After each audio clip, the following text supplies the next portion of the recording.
क्या आपने गौर किया, कुछ दिन पहले पूरे देश में मुद्दा पेपर लीक का चल रहा था। लाखों छात्र एनटीए, सीबीएसई सिस्टम से सवाल जवाब मांग रहे थे। लेकिन अभी सोशल मीडिया खोलिए, कहीं ना कहीं खान सर बनाम रोशन आनंद सर, खान सर बनाम मीडिया, और अभी वर्तमान समय में कोई जाति ढूंढ रहा है सोशल मीडिया में तो कोई धर्म ढूंढ रहा है। लेकिन असली सवाल यह है कि पेपर लीक का मुद्दा आखिर गया कहाँ? आपको नहीं लगता हम आखिर मेन मुद्दे से भटका दिए गए हैं?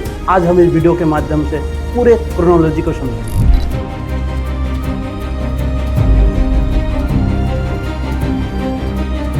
शुरुआत पेपर लीक से हुई। पिछले कुछ वर्षों में कई बड़ी परीक्षाओं में पेपर धांधली के आरोप लगे। कई लाखों छात्रों का कहना है कि उनके मेहनत और उनके भविष्य के साथ खिलवाड़ किया जा रहा है। सोशल मीडिया पर लाखों छात्रों, यूट्यूबर्स और स्वतंत्र पत्रकारों के साथ साथ कई शिक्षकों ने कई सवाल उठाए।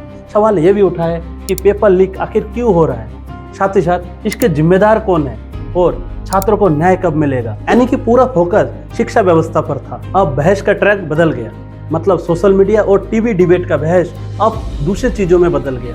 क्या हुआ? अब पेपर लीक की जगह चर्चा किसके किस में बीच होने लगी? अब शिक्षकों, मीडिया और यूट्यूबर्स के बीच विवाद पर ये सोशल मीडिया में ये बहस शिफ्ट हो गई। अब बहस ये नहीं थी कि पेपर लीक क्यों हुआ, अब बहस ये आ गई किसने किसको क्या कहा, क्यों कहा, किस लिए कहा, कौन सही है कौन गलत है। और यही से समझ में आ गया कि मेन मुद्दा भटकता जा रहा है, पीछे जाता हुआ जा रहा है। इसके बाद विवाद दो बड़े शिक्षकों और उनके समर्थकों के बीच में पहुंच गया। देखिए, जो छात्र पहले एकजुट होकर परीक्षा व्यवस्था पर सवाल उठा रहे थे, वही छात्र अब अलग अलग खेमों में बढ़ गए। कोई एक छात्र एक शिक्षक का समर्थन कर रहा था तो कोई छात्र किसी दूसरे शिक्षक का समर्थन कर रहा था। लेकिन फिर वही सबसे बड़ा सवाल, क्या पेपर लीक की समस्या हल हुआ? अब देखते हैं कि सोशल मीडिया का नया खेल क्या स्टार्ट हुआ। सोशल मीडिया में कुछ लोग अब शिक्षकों को उनके जाति और धर्म से पहचानने लगे, और यही से सबसे बड़ा खतरा पैदा होता है, क्योंकि शिक्षा का संबंध जाति और धर्म से नहीं बल्कि ज्ञान से होता है। अब इसमें असली नुकसान किसका?